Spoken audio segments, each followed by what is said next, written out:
The spiritual lineage of the Universal White Brotherhood was founded by Master Bensa Duno, also known as Peter Constantino Duno of Bulgaria, in 1897. Master Bensa Duno taught that the qualities of humility, obedience, honesty, goodness, intelligence, and nobility are foremost in spiritual practice.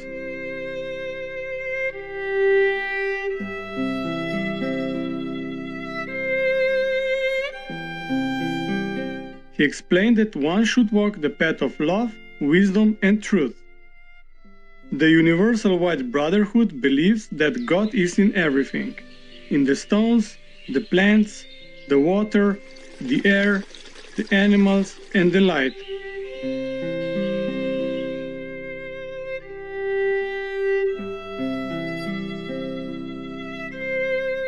Following the principle of ahimsa or non-violence, Master Bensa Duno practiced and preached a vegetarian diet. The master was also an accomplished musician and composer of many spiritual songs and compositions.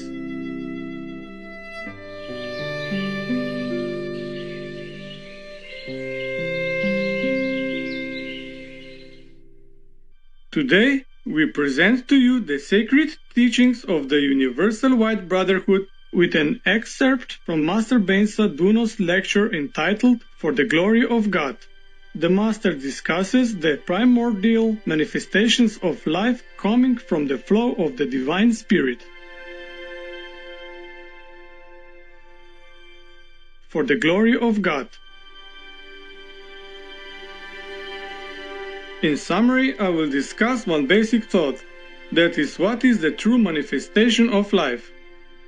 How can the words, the glory of God, be interpreted? Glory can be explained only through the law of wisdom or knowledge. Science reveals the glory of God, but when people acquire knowledge, they do not use it for the glory of God. They use knowledge for their own glory, and as a consequence, disharmony appears.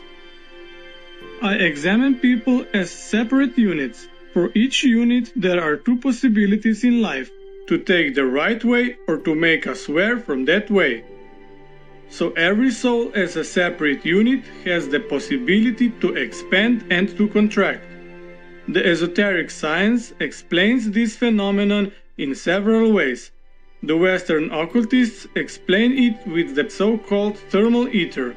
Ether means that from which things are born and fostered. The particle A is the primary beginning from which things are born. There is what fosters things on Earth. Ether is not a thick matter. Thermal ether, that is the primary energy which started acting, has a connection with love. Consequently, love reveals itself in the primary manifestation of life. That is when the thermal ether became effective in the matter. Hence, life manifests itself through warmth. When warmth appeared, the flow of life started its descent to the earth to organize it.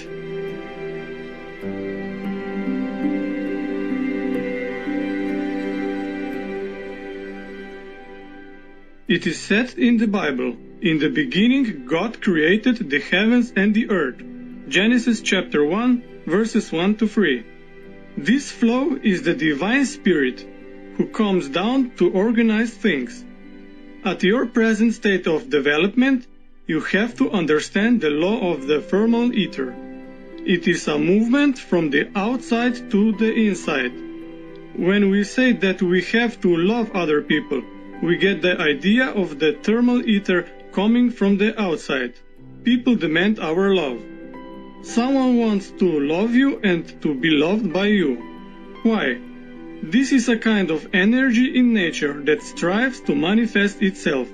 When you do not understand the law, you distort things. When a spring wants to reveal itself, what should it do? It should spring out. When water springs from it, the spring reveals itself. This happens with people too.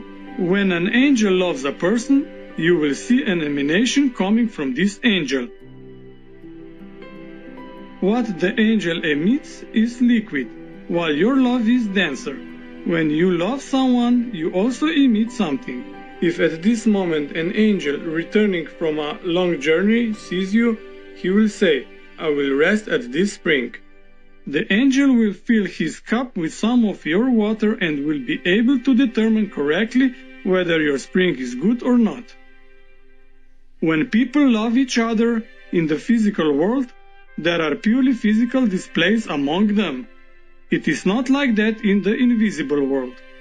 There, love is a spring. These are abstract concepts for you. You simply say, "These people love each other." Yes, that is right. You should know, however, that life corresponds to the thermal ether, and if you cannot receive this stimulus from outside, then life cannot manifest itself in you.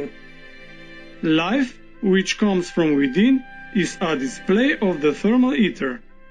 When life manifests itself, your life-giving ether will be in the center of the earth. The life-giving ether is what creates. To reveal this life, first a wave has to come from outside.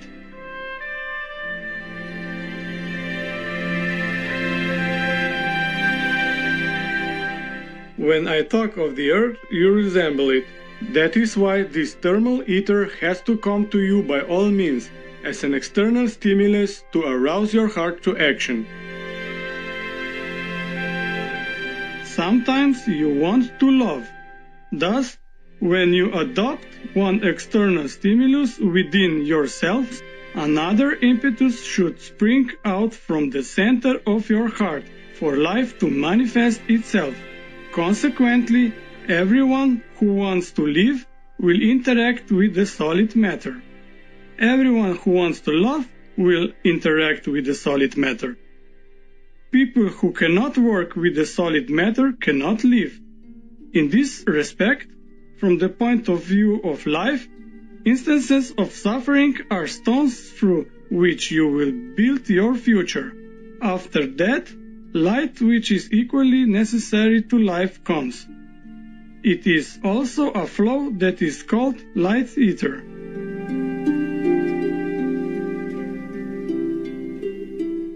All these external manifestations of life have their own form. Warmth creates certain forms in people. Light also creates certain forms. Life has certain forms as well. Every flow creates its own particular forms. The warmth and light of the sun have a big impact first on the religious state of people as well as on science.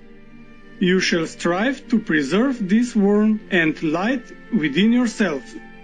You shall never lose the small warmth that you have in the solar plexus. This warmth should always exist in you.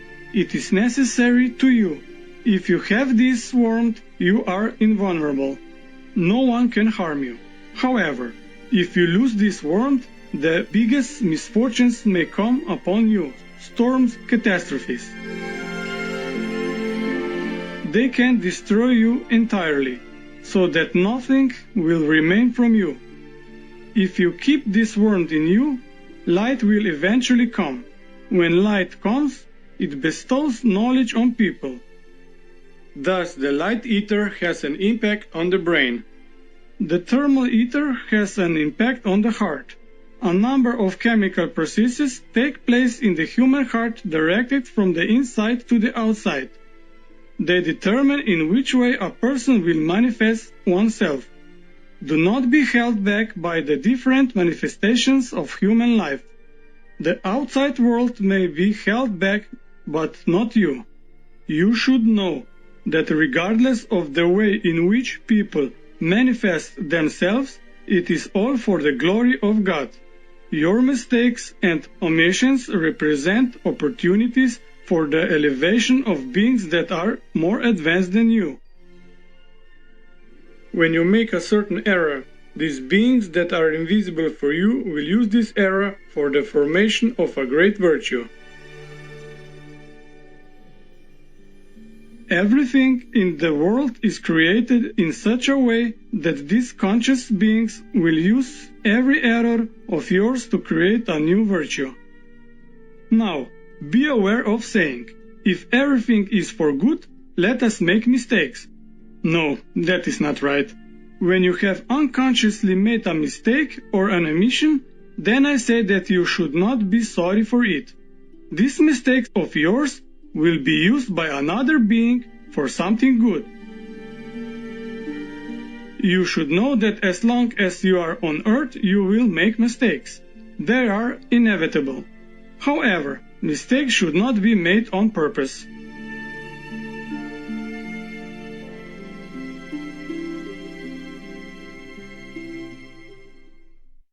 Warm-hearted viewers, we thank you for being with us for today's words of wisdom.